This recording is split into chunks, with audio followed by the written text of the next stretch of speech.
Guys, natakaroon siya doon Carlos Bukid nun. Mao ni ang mga unggoy diri gapuyo sa bukid nun. Naay mga kuha ng mga kaunggoy diri, naay mga sanina. Mismo ang mga unggoy gapanguto na, gapanghuwa ng mga kuto. Muni lang mga trabaho diri sa Pilipinas. Muni ang balay sa mga unggoy. Kani diha siya gapuyo pagagabi o ganang kaning isa katumboy kani pangalan ani niya Kasan Monkey o kani isa Mom K. Mom K. Kani diyon si Grand K. Grand K. O si Mem K. Mem K. Kani sila guys.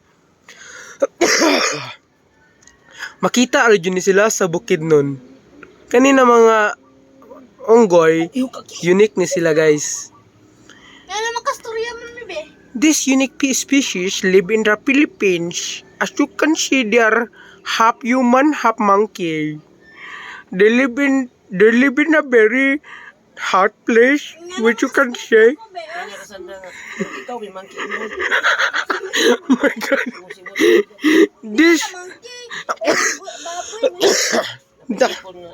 This monkey is very violent. Guys, ang nabidyo kay baboy. This monkey, oh my God, the monkey is very violent.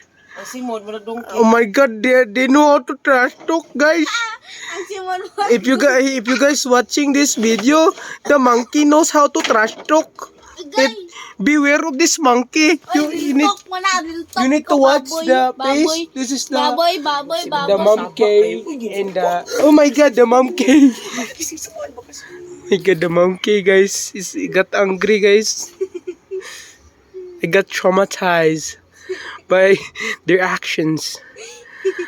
What a pathetic movement by this monkey right here. As you can see, the monkey is very hectic. The monkey is very hectic and something, as you can say. So nandito ngayon ta guys sa Pilipinas guys. Makikita natin ang mga magagandang mga tanawin dito guys. Katulad na to guys.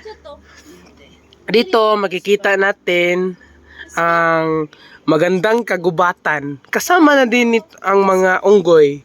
Narito ang mga unggoy guys. Kumukuha sila ng kuto. Ewan ko lang guys kung bakit sila narito ngayon, pero doon sila nakatira guys oh.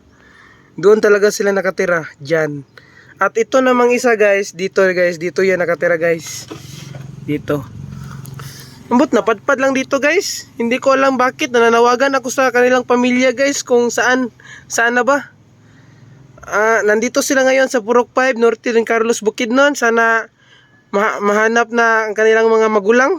Kasi, ewan ko lang, mga unggoy na to, kawawa naman. Wala akong maibigay pagkain, kahit saging. Oh, tignan mo. Ewan ko lang guys, sana matulungan natin to guys.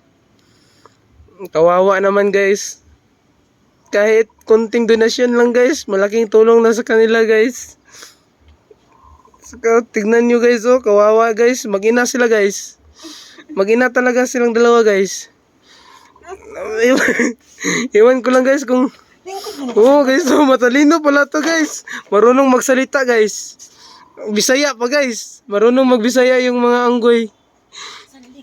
Oh, sandig na guys. Grabe mga unggoy guys. Mga intelligent guys. Alam, marunong pala guys oh. Tingnan nyo guys. Mukha ng unggoy guys. Like and subscribe. Like and subscribe guys. Baboy. Like and subscribe to baboy.